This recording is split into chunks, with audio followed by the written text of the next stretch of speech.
पूरा फिर से बता दे रहा हूं सबको शॉर्ट में, जिससे तुम लोगों को क्लियर हो जाए चीजें। काइनेटिक एनर्जी को डिराइव करना है। यदि बॉडी ऑफ मास m वो चल रही है, डिस्प्लेस कर रही है s due to some force, then work done by the force will be given as theta equal to 0 के लिए लेंगे, जिस डायरेक्शन फोर्स उसी डायरेक्शन में डिस्प्लेसमेंट। तो वर्क डन किसके बराबर आया?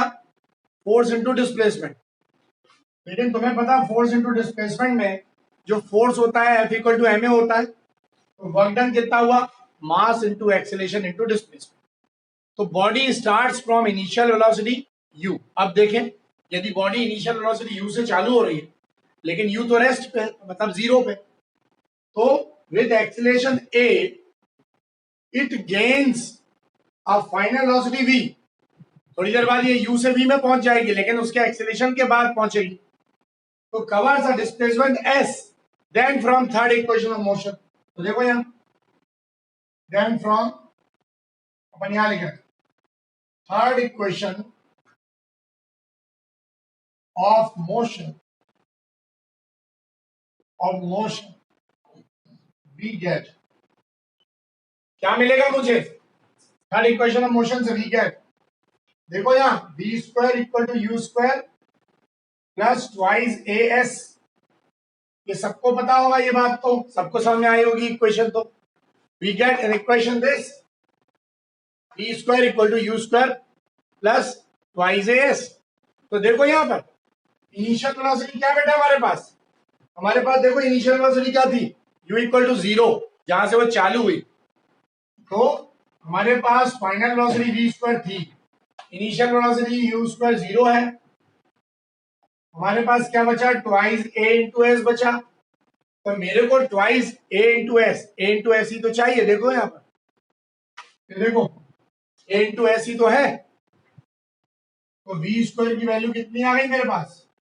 ट्वाइस एस और a इंटू एस कितना आ गया?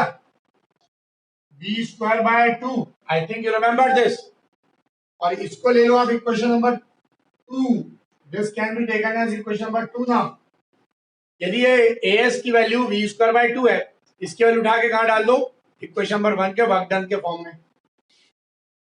वर्क डन के फॉर्मूले में इसका फॉर्मूला वैल्यू डाल दो, ये वैल्यू डाल दो यहां। कितना मिलेगा देखो अच्छे से। तो नाउ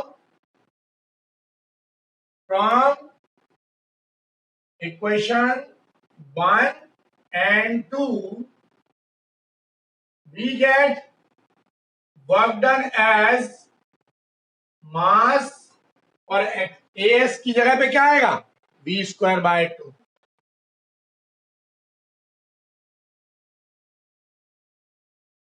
तो क्या मिल जाएगा? ये हाफ mv स्क्वायर।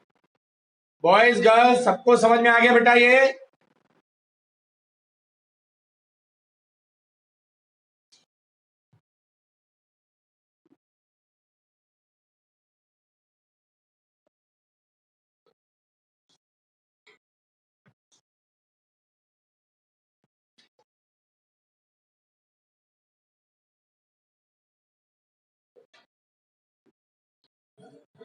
जल्दी से इतना लिख लो।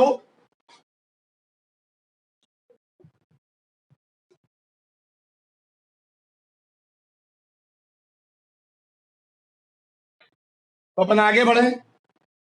ये मैं बता दे रहा हूं मैकेनिकल एनर्जी के बारे में, और ऊपर के पूरे पार्ट्स को बता दे रहा हूं।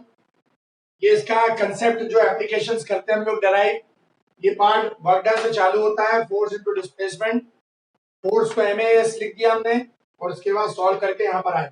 ये भी पार्ट इस तरह वाला भी बता दे रहा हूं मैं,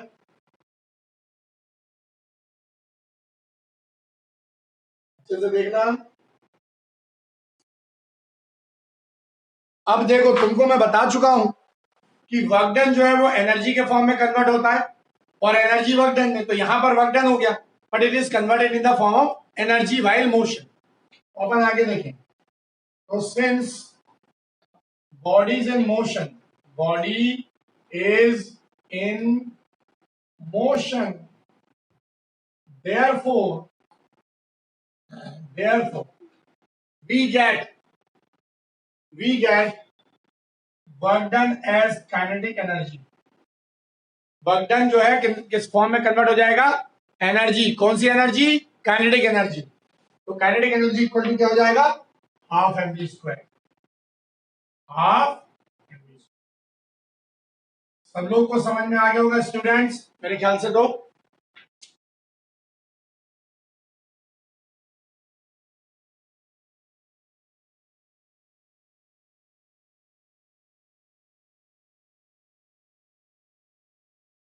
लिख लो इसे जल्दी से।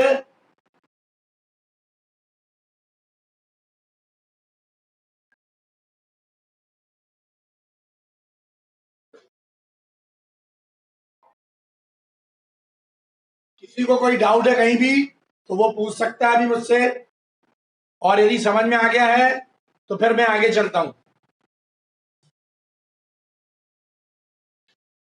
अब हम लोग चलते हैं सेकंड पार्ट में। सेकंड पार्ट क्या है इसका? Potential energy.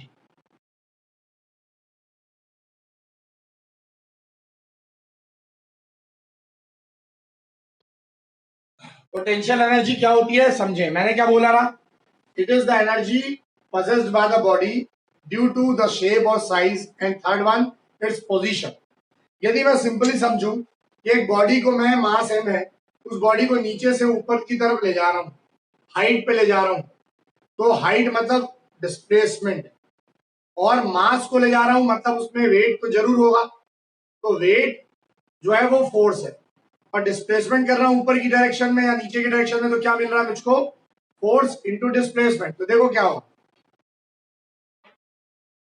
If a body of mass m is taken upward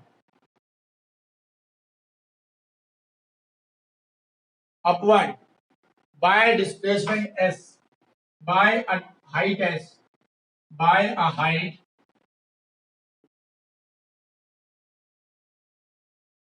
h, मान लो हाइट h ले लिया जाए, then work done by it is given as, देखो यहां वर्क डन तो चाहे कुछ भी हो जाए, फोर्स इंटू डिस्प्लेसमेंट ही होगा। वर्क डन कितना हो गया? Force into displacement. ये तुम्हें समझ में आ गया। लेकिन तुम्हें पता है बॉडी कौन सी ले जा रहे थे हम? मास m को उठा के ऊपर ले जा रहे थे, और मास ऊपर की तरफ ले जा रहे हैं h हाइट, तो उसमें नीचे की तरफ उसका वेट तो होगा, और वेट जो होगा वो एक्चुअली वो फोर्स को शो करता है। वेट जो है वो फोर्स को शो करता है। तो फाइनली रिजल्ट क्या मिला? फोर्स को हमने क्या लिखा? mg, और डिस्प्लेसमेंट को क्या लिखा? h। फाइनली वर्क डन आया, लेकिन वर्क डन किस फॉर्म में कन्वर्ट हो गया? बॉडी की पोजीशन के कारण से नीचे से ऊपर पोजीशन चेंज हो गई। तो क्या हुआ? वर्क डन कन्वर्ट हो गया किस फॉर्म में? एनर्जी के फॉर्म में। कौन सी energy? Potential energy. This is called potential energy, and that is equal to mgh। write it down students, note it down। Work done की यूनिट क्या होती है? एनर्जी की यूनिट क्या होती है? ये अपन लोग सब लोग समझे और जाने। यूनिट ऑफ एनर्जी और work done, that is joules। yeah, 100% is the unit इसकी होती है फोर्स, मतलब न्यूटन, और डिस्प्लेसमेंट यानी मीटर। तो न्यूटन इंटू मीटर को एक नए नाम से जानते हैं हम लोग, इसको बोलते हैं जूल्स। लेकिन ध्यान रखना, जूल्स ऐसा यूनिट है, जूल्स ऐसा यूनिट है, ऐसा यूनिट या स्टैंडर्ड इंटरनेशनल यूनिट। इसकी एक छोटी सी यूनिट और होती है, सीजीएस यूनिट। सीजीएस यूनिट भी होती है इसकी, तुम्हें पता है। तो वर्क डन, हाँ, इसको अपन बोलते हैं डाइन। ध्यान से सुनना सब लोग बेटा, it is unit is dyne, dyne. और यहां आता है सेंटीमीटर, क्योंकि जब छोटी यूनिट हो गई तो न्यूटन जो है वो डाइन में बदल जाता है और मीटर जो है सेंटीमीटर में बदल जाता है। तो फाइनली मेरे पास ये दोनों को डाइन इंटू सेंटीमीटर जो आएगा वो हम लोग लिखते हैं, डाइन इंटू सेंटीमीटर को नया टर्म अर्ग्स लिखते हैं।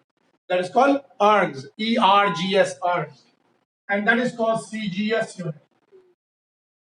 अब तुम दोनों के बीच में रिलेशन भी देख लेते हैं अपन। तो where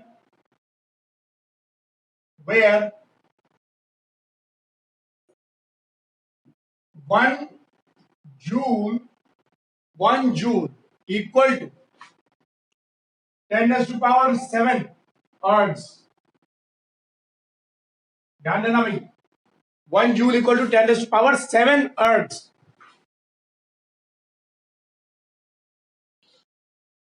10⁻⁷ ergs. So this is what the concept of entire work done and